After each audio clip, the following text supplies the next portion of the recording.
Ladies and gentlemen, look at this. A watch from the future. It's digital. As advertised on the back pages of Sunday color supplements in the late 1970s, persuading grandparents to purchase the latest digital watch for little Jimmy, who'd do his absolute best to look completely thrilled by it. Perhaps more accurately described as digital-ish, made by Dugena. I know nothing about it. I don't know about the brand, how it works, what sort of movement it has. Shall we take a look?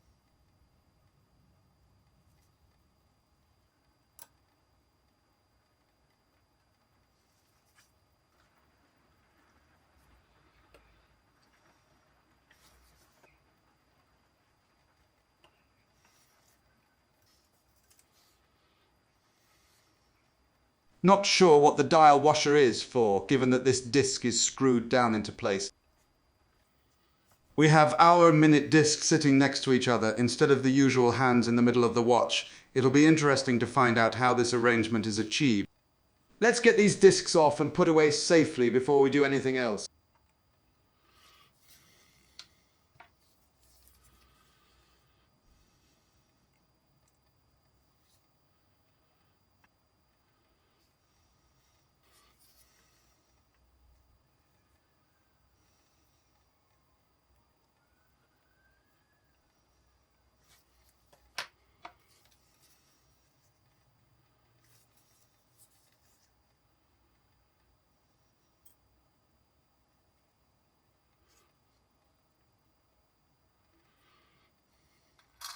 Normally I'd put the watch on a cushion while I do this, but this one there's standoff pillars that keep the dial side pivots and whatnot well clear of the mat.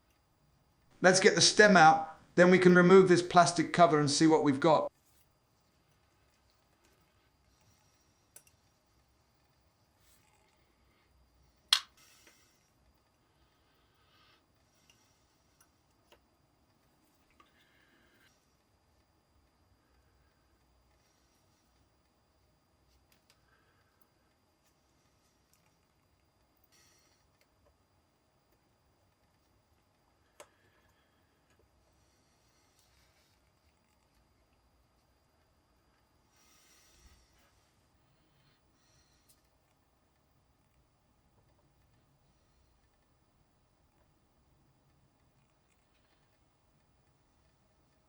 As ever, we'll start by letting the power down and getting the balance wheel safely away from my flading tool.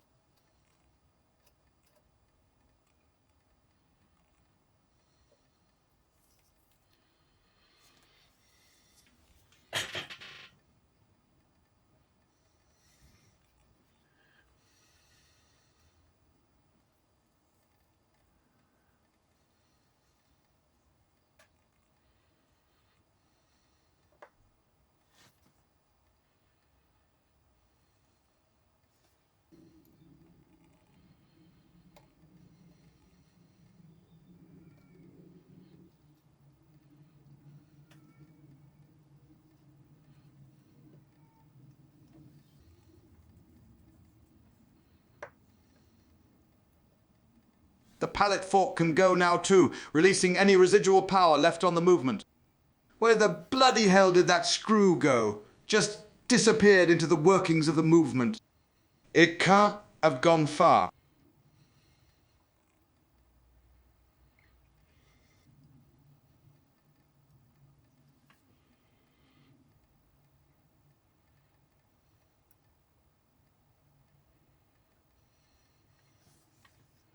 There he is. Nice and gently. Gotcha.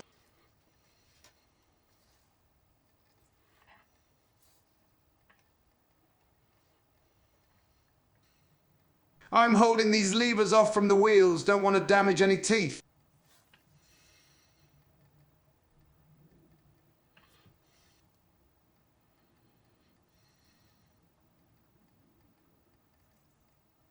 This is the jumper spring for the hour disc, also pulling double duty as a retaining plate for the minute wheel.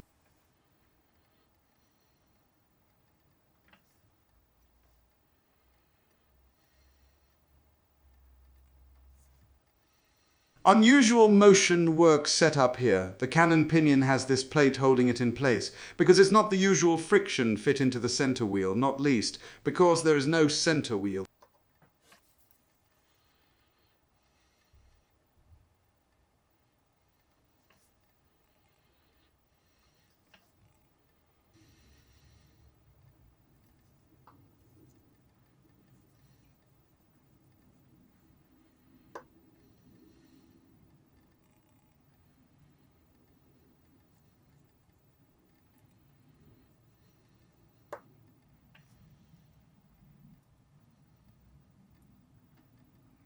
Let's get the setting lever spring off now. Perfectly normal. Nothing unusual about this part. And we'll grab the intermediate wheel too.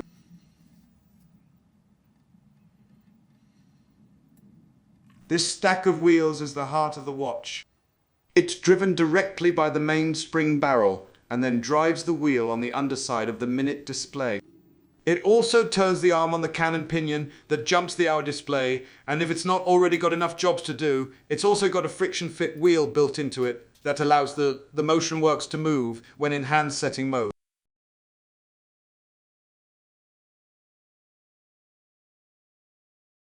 Just this wheel left on this side of the watch. Let's call it the hour display jumper wheel so that I sound like I know what I'm talking about.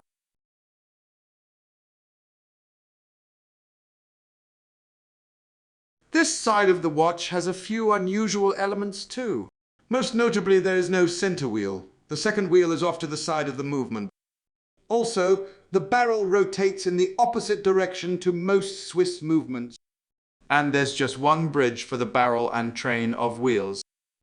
Unfortunately, at this point, I forget to switch on 2 cameras, so the disassembly of the train bridge footage is a bit thin.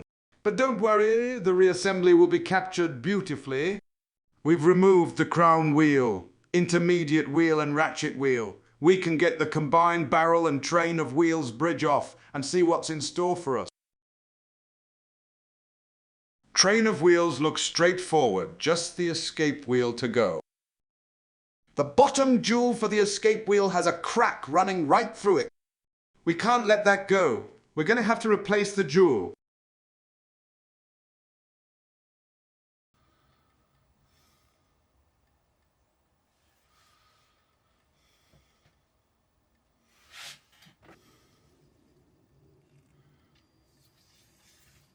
First, we need a stump wider than the jewel hole. That looks fine. Now select a pusher that's just a bit smaller than the jewel hole.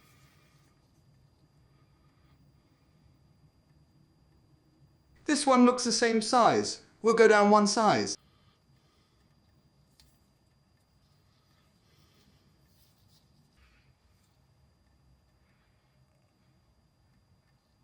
That looks spot on.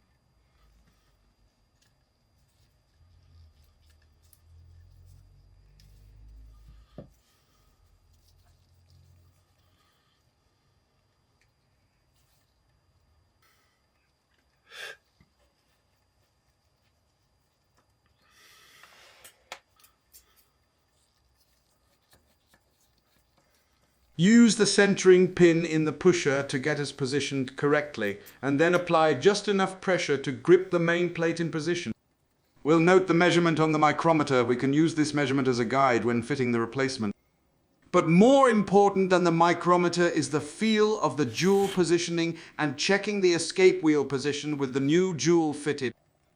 Before we apply any more pressure, we're going to double check there's enough space to allow the pusher to pass through the jewel setting without damaging the metal. It's when doing work like this that I recall the words of my great-grandfather. Remember this, boy? You cannot put the poop back in the donkey. He was a lovely man as long as you kept him away from the stables.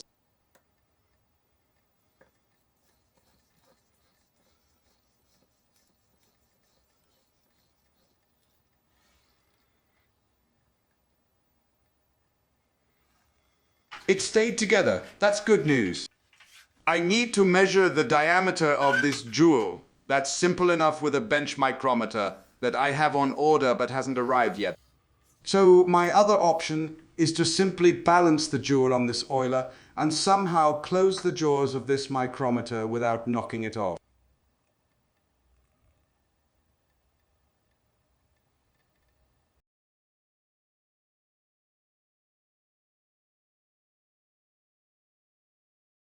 There we go! Only took 15 attempts. I thought it would be more. Measured as 0.898 millimeters, in other words 0.9 millimeters. If you've got this far into the video, then there is a fair chance that you're getting infected by the watchmaking disease. If this is the case, before giving Virgin all your money, your firstborn and a kidney, there are watchmaking taster days being run by John the Watch in London. There, under John's expert guidance, you will disassemble and completely rebuild a watch.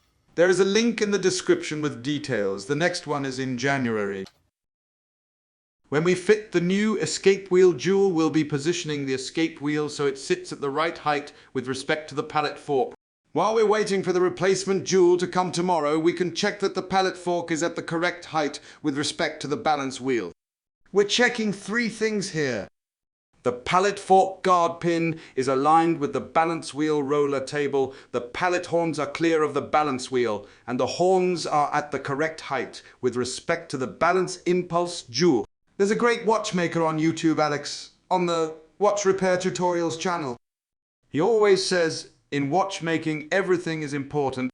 It turns out that everything is a lot more than you might first think. Good morning. Today is now tomorrow and the jewels have arrived.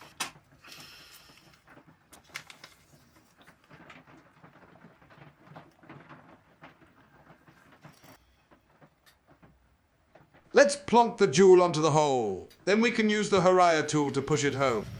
We'll start with a pusher a little larger than the jewel. This will push the jewel until it's flush with the main plate. That's very close to where we want it to be.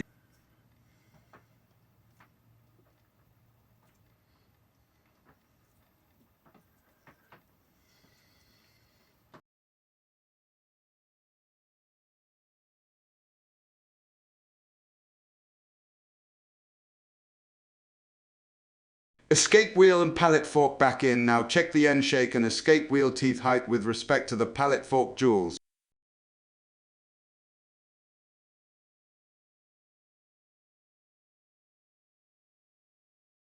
There is too much end shake and the escape wheel teeth are too low, so we'll raise the bottom jewel slightly, about 1.5 hundredths of a millimeter.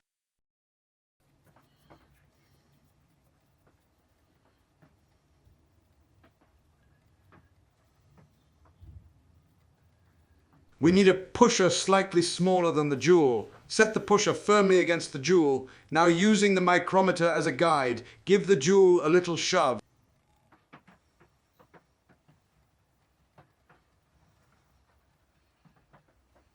When shifting jewels about, we need to hold down the bridge and check we're not crushing pivots before fitting the screws. And check again before finally tightening the screws.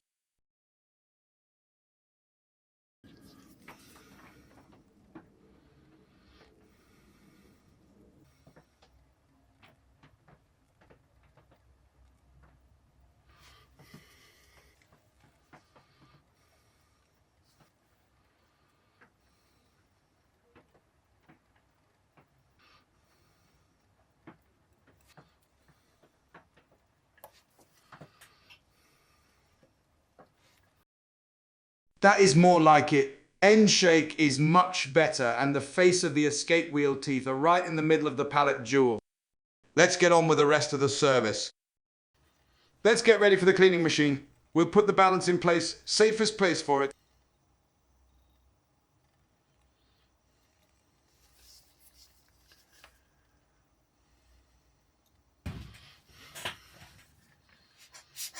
Little puff of air to confirm the pivots are where they should be.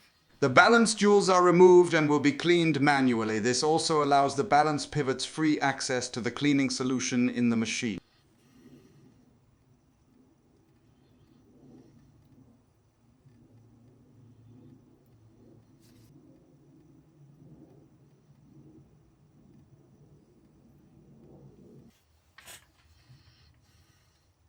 As you can see, I've upgraded my watchmaker's special stick to one made from space-age materials.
One more job before cleaning. We need to extract the mainspring.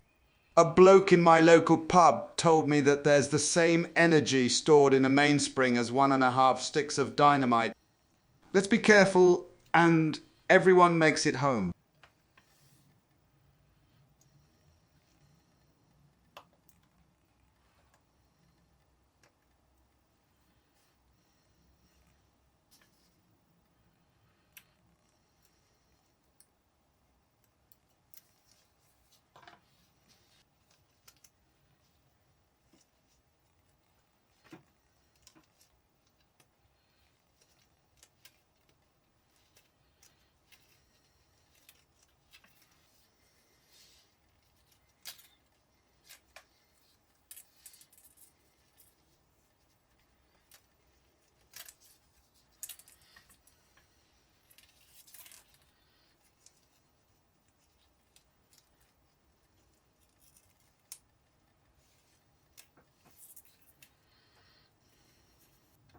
Right then, quick montage of parts going into a cleaning basket, then we can get on with the reassembly.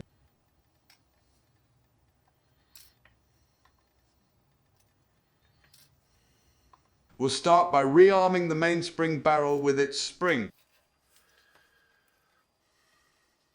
If, like me, with this watch, you're having a bit of fun with a fix and service, reusing the mainspring makes sense.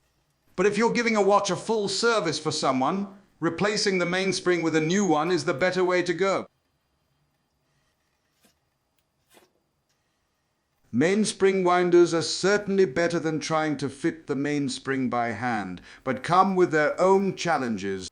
Expect things to go wrong a number of different ways when you first start using them.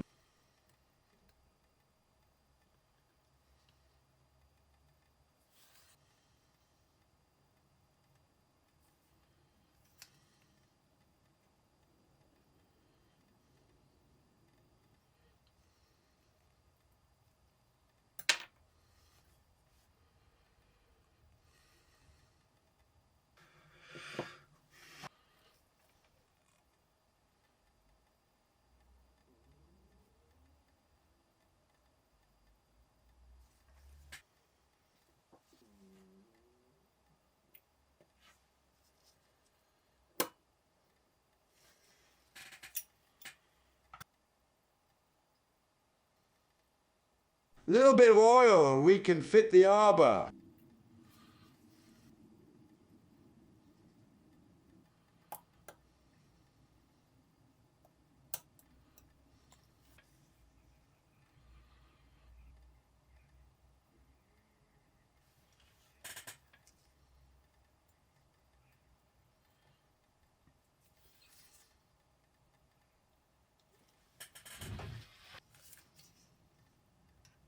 The lid is closed with enough force to click it home, but not so hard that it grips the arbor. If the freedom of the arbor isn't checked now, everything else we do on the reassembly could be a waste of time.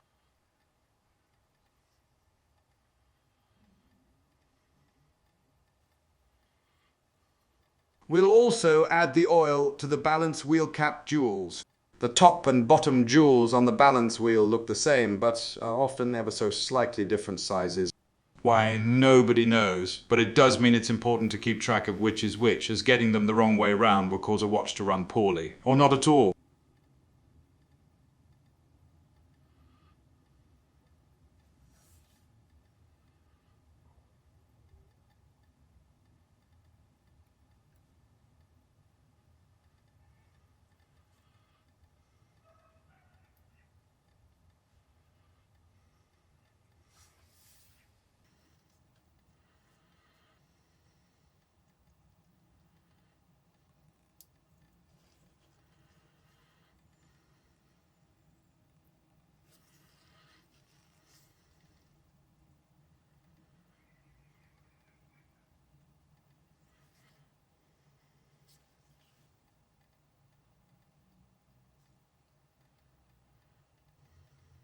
As ever, we're using the tweezers to gently suggest to the spring that it might want to go back down.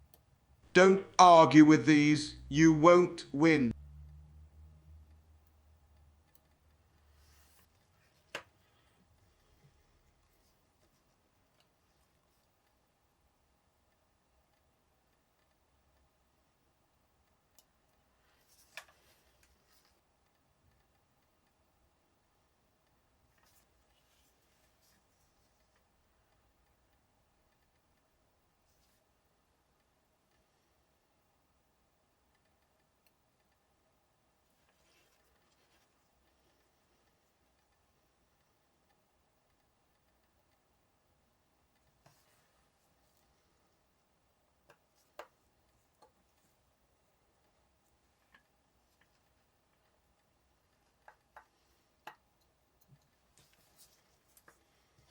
Balance off for safekeeping while we do the rest of the assembly.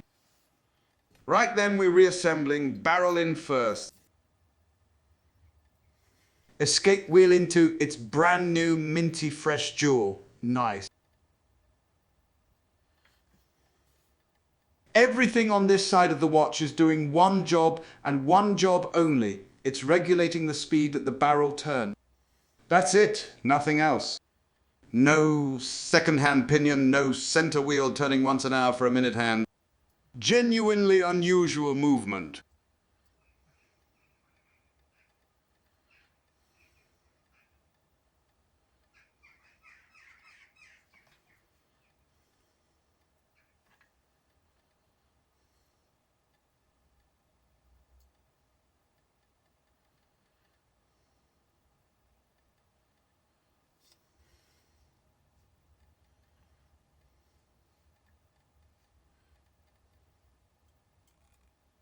Combined barrel and train of wheels bridge back on. As usual, it's the escape wheel pivot that's the last to drop in, but all in all pretty painless.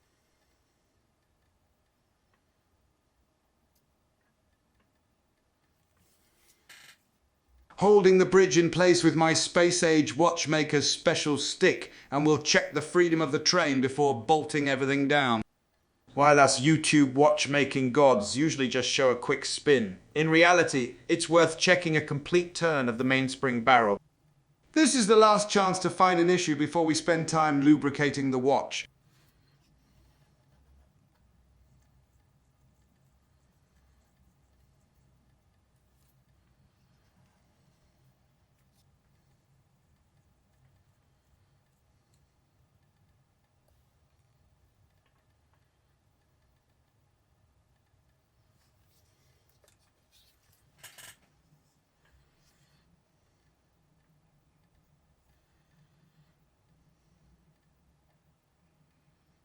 Pallet fork in next, and the bridge.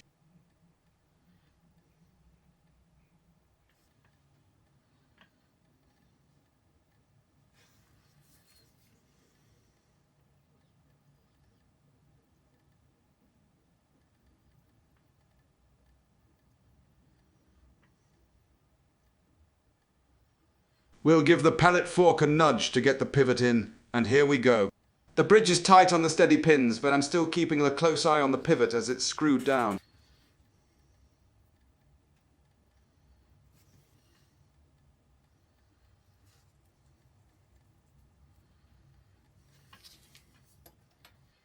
some D5 on the crown wheel pivot and where the barrel arbor comes through the bridge. If I was marooned on a desert island and the pirates only allowed me to take one oil, it'd be 90-10. While D5 comes a close second when it comes to utility and watchmaking, it's too viscous for the balance, escape and fourth wheels. Well, at least most of the time, I've heard stories of watchmakers using D5 on those places to reduce the amplitude in watches that have a too powerful mainspring fitted.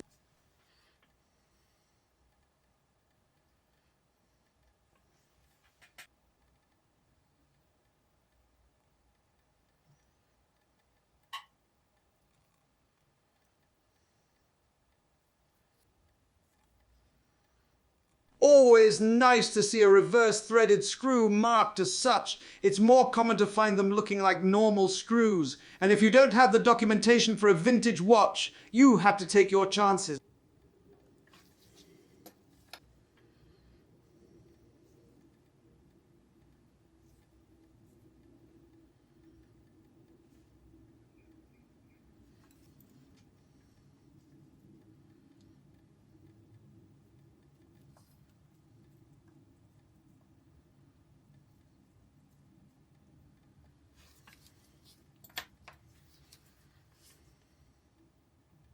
Ratchet wheel back in now. We need to simultaneously get it correctly engaged with the square axle of the barrel arbor, the click and the intermediate wheel teeth.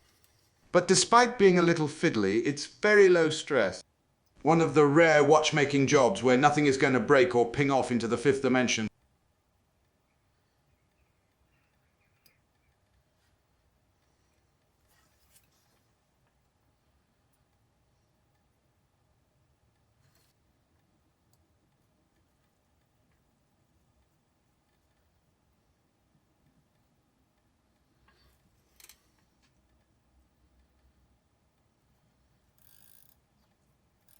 Now we'll wind the mainspring for the next step, oiling the pallet jewels. Of course, there's a special, laughably expensive grease specifically designed for that job. Here we go. This grease's special property is it stays relatively thick when left alone, then reduces in viscosity when under pressure. Apparently, this means it stays where it's put, but still acts as a lubricant when the escape wheel teeth hit the pallet jewel.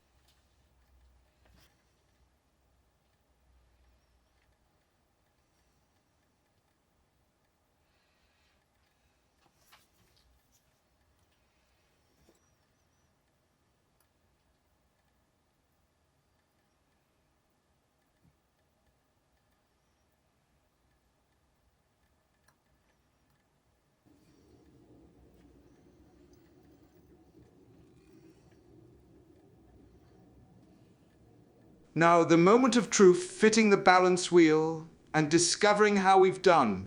Yes, as expected, another win for a watchmaking god. Just push this down into place. That's not good. But I think I know what's happening. Remember earlier, I mentioned the top and bottom balance jewels being slightly different sizes. It's possible I may have lost track of which was which when I was cleaning them, so let's swap them around and see.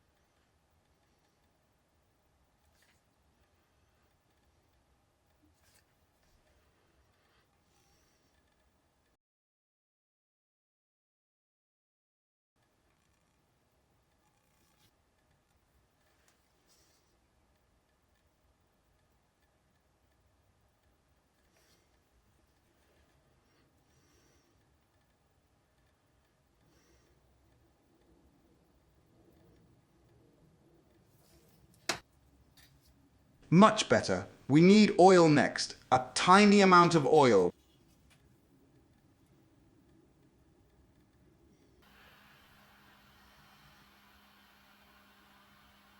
90-10 for the escape wheel, fourth and third wheel pivots, and D5 for the second wheel.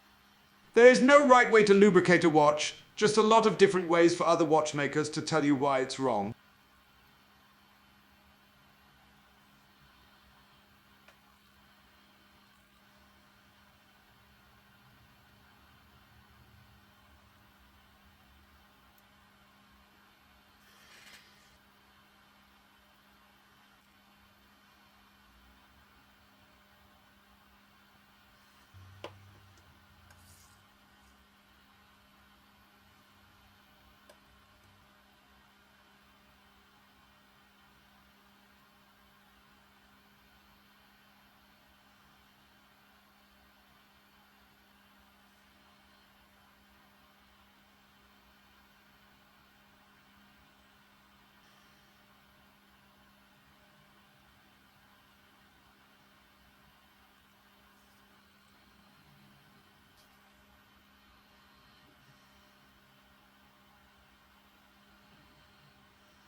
Back to reassembly with the keyless works. Clutch, winding, pinion, and yoke.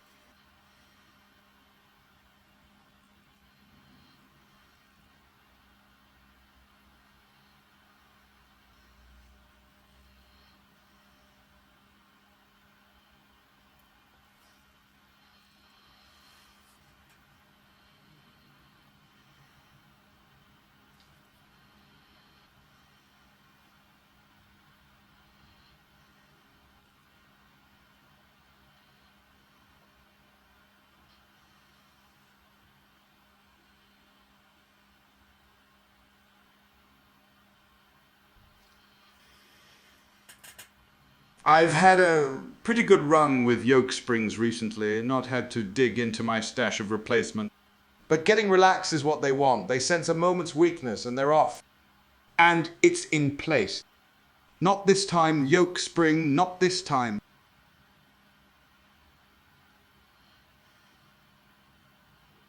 More D5 on the wheel post.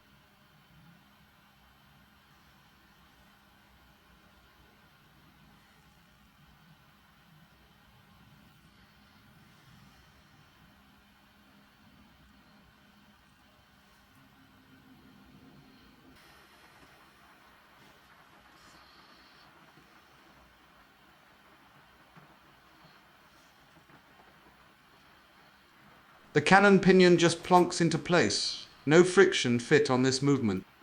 And now, the triple layered do everything wheel.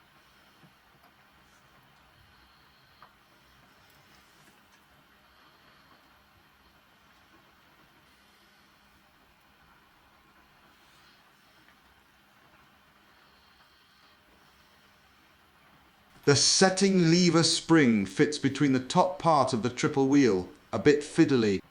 A bit later, I discovered the top wheel just lifts off, and this job is a lot simpler than I'm making it look.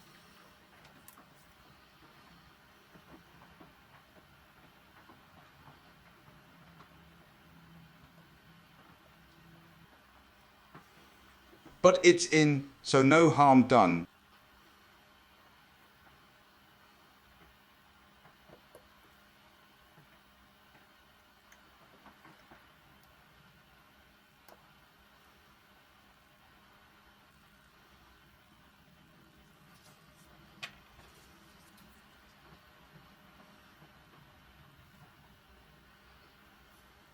At least that's what I thought. I've actually knocked the yoke out of the slot in the clutch and pinched it with the setting lever spring. Let's fix that.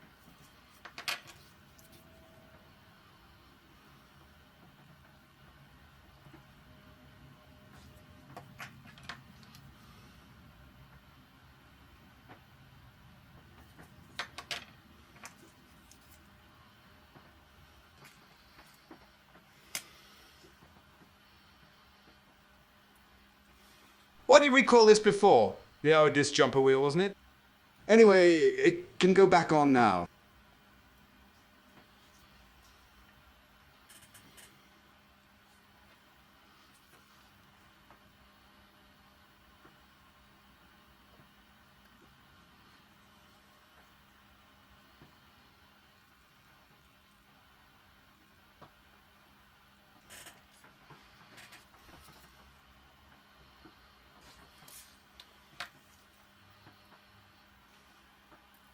The little cover plate for the loose cannon pinion.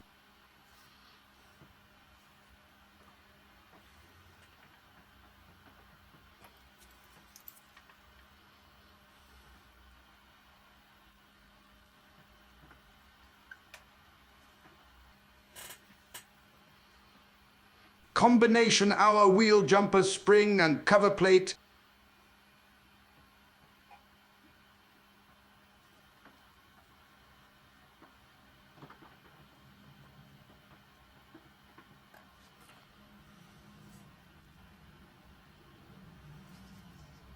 Our wheel jumper arm in a normal watch. This would be the minute hand.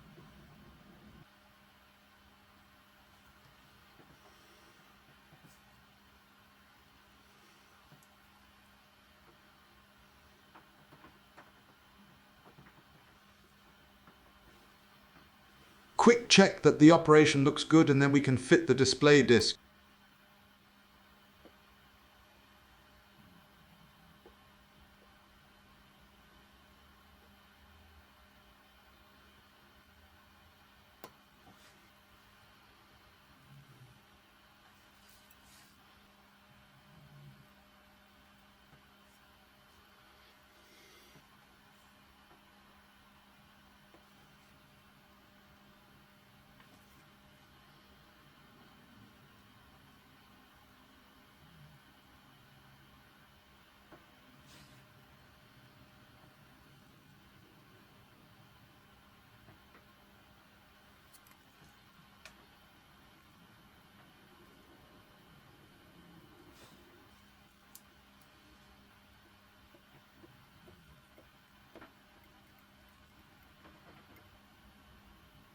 Let's take a look at the jump hour operation and work out how the minute disc goes on.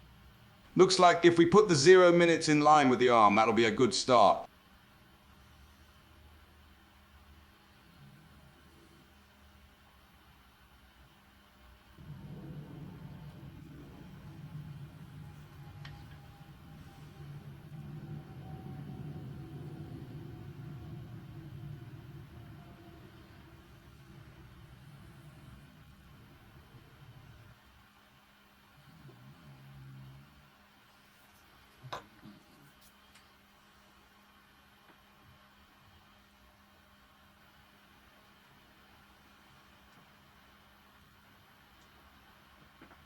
Looking good? Let's get this back into the case. Undoubtedly, as a gentleman, I am not given to overt displays of emotion of any kind. Nevertheless, I find myself compelled to confess that I have developed a peculiar fondness for this curious little fellow during the course of my endeavors with him. I hope you have too. Let's take a look at the hour jump, then we'll close with a quick look on the time grapher. I'll speed up the video a little.